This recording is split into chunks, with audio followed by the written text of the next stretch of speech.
முருகன்கிட்ட உண்மையான பக்தியோட முழுமையான நம்பிக்கையோட நம்ம முருகனை வணங்கினோன்னா நிச்சயம் அந்த நம்பிக்கை வீண் போகவே போகாது. கோயம்புத்தூரில் நடந்த உண்மையான விஷயத்தை தான் நான் உங்கள் கூட ஷேர் பண்ணிக்க போகிறேன். பழனி மலைக்கு பாத யாத்திரையாக ஒரு நடுத்தர வயது மிக்கவர் இங்கேருந்து கிளம்பி போயிட்டு இருந்தாங்க.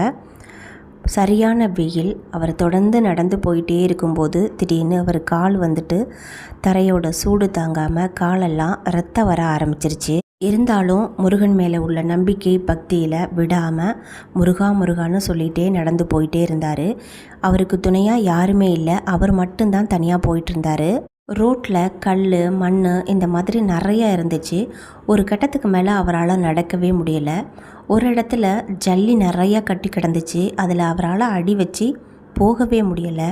ரத்தம்லாம் காலில் சொட்ட ஆரம்பிச்சிட்டு தன்னால் முடியலை. என்ன முருகா இப்படி சோதிக்கிற, உன்னை நான் பாத யாத்திரை வந்து தரிசிக்கணும்னு தானே வந்தேன் அப்படின்னு சொல்லிட்டு ஓரமாக உட்காந்துட்டாரு. அந்த நேரமாக பார்த்து பைக்கில் ஒருத்தர் போனாங்க.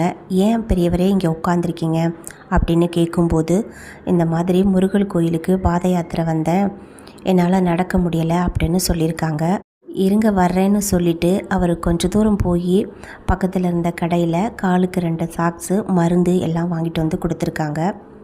இதை அவர் பயன்படுத்தி தொடர்ந்து பாத யாத்திரையை நல்ல விதமாக முடிச்சிட்டாரு. இதிலிருந்து என்ன தெரியுதுன்னா, நம்ம கஷ்டப்படும் போது முருகர் எந்த ரூபத்திலையாவது நம்மளுக்கு உதவி செய்வார் அப்படிங்கிற நம்பிக்கை.